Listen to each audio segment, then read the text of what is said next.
Hi, you guys. It's Lisa. Does this look familiar to anyone? Oh my gosh. I love watercoloring.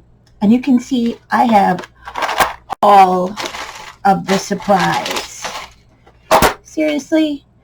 Today, I'm going to combine all of this and hopefully make one palette that's going to work for this madness.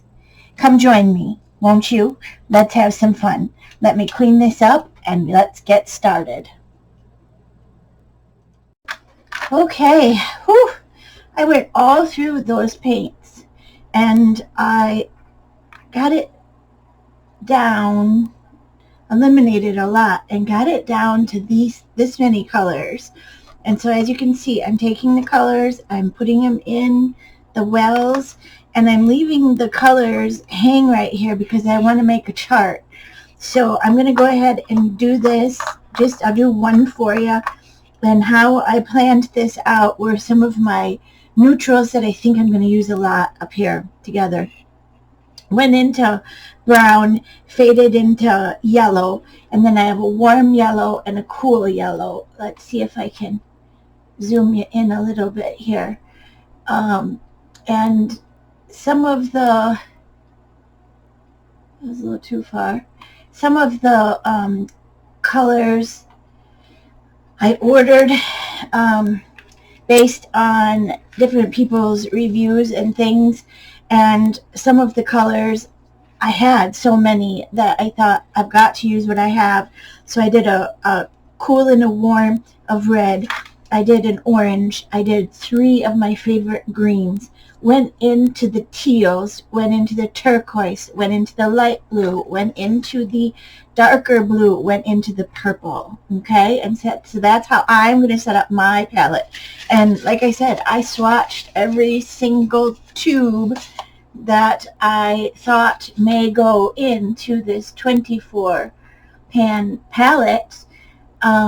I really didn't think I was going to fill all 24, and I may not use all of these colors, but I'm super excited to get them in to the palette today, and I want to get my swatch done today. So I'm going to get these in the palette. I'll be back, and we'll set up swatching them all, okay? Here we go.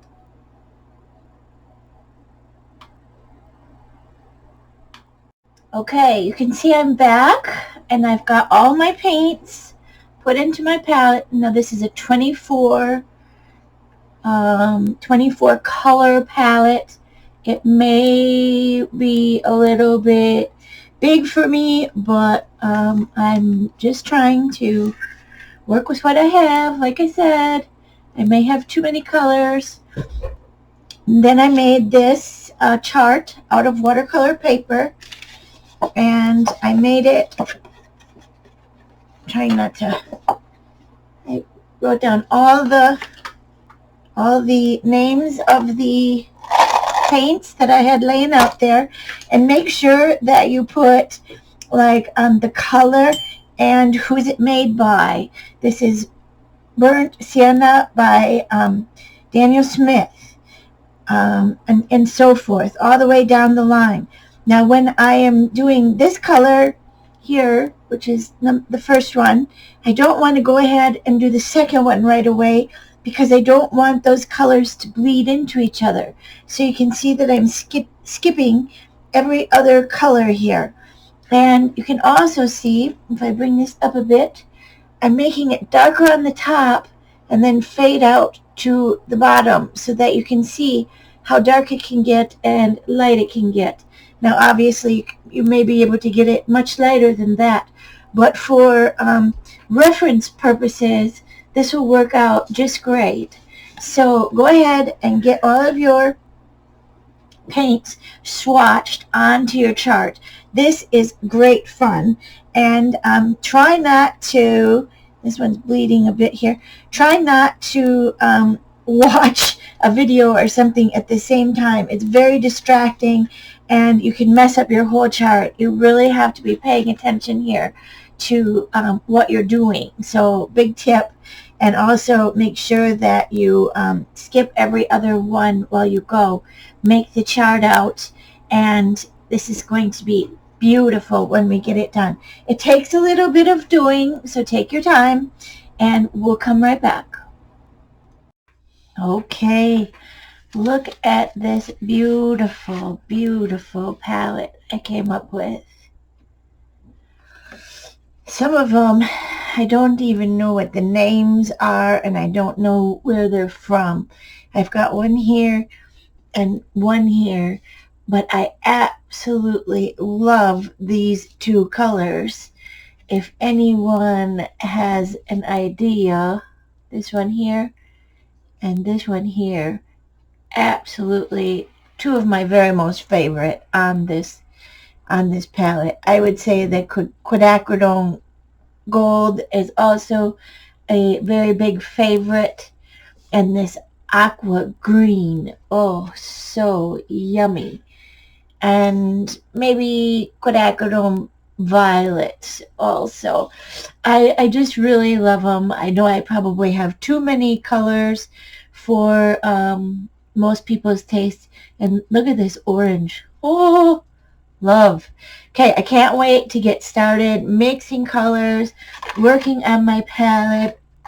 I did use a sanding block, and I sanded on the insides of these mixing trays, and that will help with the paint to bead, to pool instead of bead up. So that's a good tip to know. That will be very helpful. I will be working on mixing colors and doing watercolors in the future. Now I just wanted to show you, put this aside, and I wanted to just give you a heads up about what started all of this, that I needed to clean up my palette. I went to a class on Sunday in Mineral Point, and if no one knows what that is, it's called Shake Rag Alley, and it's in Mineral Point, Wisconsin, and it has all of these beautiful classes.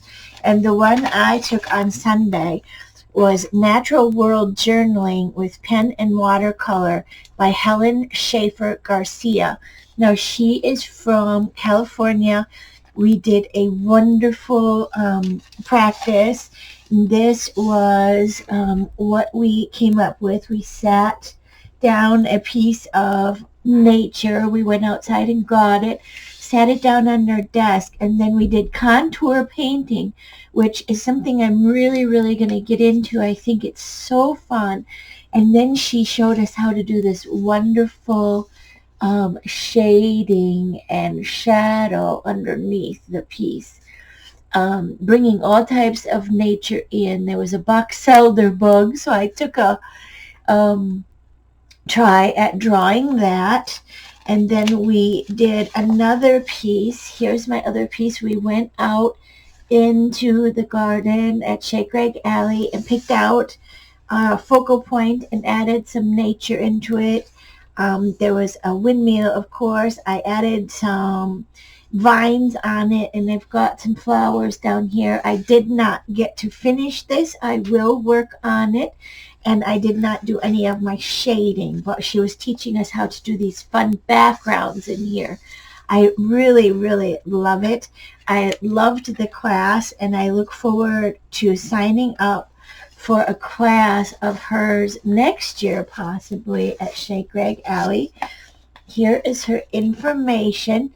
Helen Schaefer Garcia Studio, henstudio@gmail.com. She answers to emails, she says. She has a great teaching presence about her. I really liked it, and she gave us some more information here that I haven't gotten to read yet, but I wanted you to know Helen Schaefer Garcia Studio. So super fun. I loved her class, and I will link all of that below in the description.